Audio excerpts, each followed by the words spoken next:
अमीरी और सुख जीवन के दो पहलू हैं जिसे हर व्यक्ति मानव समाज का हर इकाई से होकर के गुजरती है और दुनिया इससे ज़्यादा व्याधा में है, क्योंकि हर व्यक्ति अमीर होना चाहता है, गरीब कोई नहीं होना चाहता। लेकिन कुछ दुनिया में ऐसे भी हैं कि इतने अमीर हैं कि उन्हें किसी चीज़ की कमी नहीं है संसार की सुविधाओं की, इसके बाद भी वो सुख उनको प्राप्त नहीं होता है।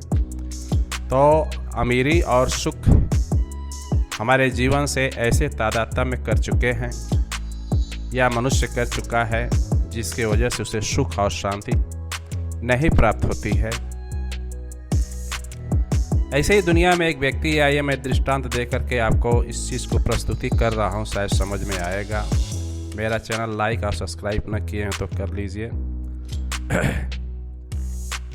मनुष्य जो है किसी चीज़ से उब जाता है, जब अधिक हो जाता है तो कोई भी व्यक्ति जब उससे उब जाता है तो एक सुख की तलाश करने लगता है, एक नई विधा की तलाश करता है। ऐसे ही एक धनी आदमी है जो संसार में उसके पास सब कुछ है, लेकिन धन और सुविधाओं से जब उग गया तो उसका सुख जैसे लगा कि छीन गया है और सुख के तलाश में वो भटक रहा है पूरे संसार में कि मेरा धन कोई पूरा ले ले, पोटली में बांधे है और मुझे सुख दे दे।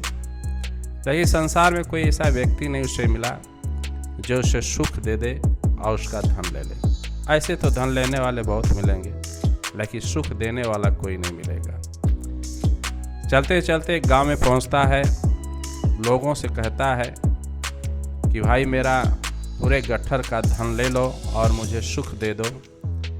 कोई देने के लिए तैयार नहीं। एक आदमी से उससे मुलाकात होती है गांव में।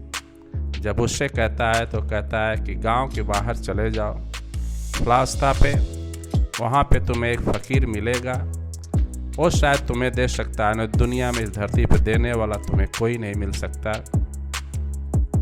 वो इंसान बड़ा खुशी से उस फ़कीर के पास पहुंचता है और कहता है महाराज ये पूरा धन मेरा ले लो और मुझे सुख दे दो। और उसने धन दे दिया। फ़कीर वहाँ से धन लेकर के अपने गांव की तरफ भागा। वो तो गांव के गलियों से वाकिफ था कि कौन गली किस चौराहे से काट करके निकल रही है, तो लेके भाग गया, छुप गया। ये बेचारा जो अमीर आदमी था बड़ा परेशान कि सुख भी नहीं दिया और धन लेके भी पलायन कर गया। ऐसी स्थिति मुझे बड़ा दुख हुआ, खेद हुआ कि लगता है कि मैं गलत जगह आ गया। लेकिन सबकी अपने अपने समझाने की विधा है। कल जो है कि उसी स्थान पे फ़कीर उसकी धन की गठरी को रख देता है और वहीं पे छिप जाता है। ये आदमी फिर वहीं जाता है जिसे सुख की तलाश है, जो अमीर आदमी है, तो देखता है सामने की गट्ठर पड़ा हुआ है। वो गट्ठर पा के बड़ा खुश हुआ। उसे लगा कि उसका कुछ खोया हुआ सामान था जिससे वो प्रताड़ित हो रहा था, अत्यंत दुखी था। उसे पा करके सुख की अनुभूति करने लगा।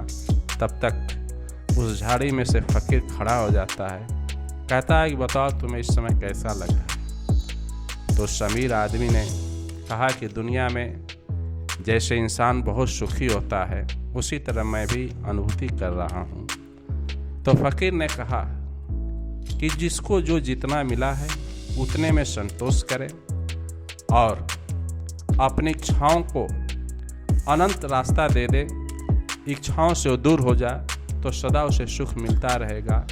आए दिन उसके मानसिक विचारधाराओं में जब नई नई विधाएं पैदा होती रहेंगी, विचार पैदा होता रहा, संसार के बिंदु निकलते रहेंगे, तब तक वो कभी शांत नहीं हो सकता और सुख की तलाश नहीं कर सकता। जिस तरह तुम धन पा करके इस धन पे बिंदु को इकट्ठा कर दिए हो और तुम्हें जो है कि सुख की शांति मिल रही है। इसके पहले तुम इसी धन से विरक्त हो गए थे, इसलिए सुख की तुम तलाश कर रहे थे। तो अपने आप के अंदर स्थिरता लाओ।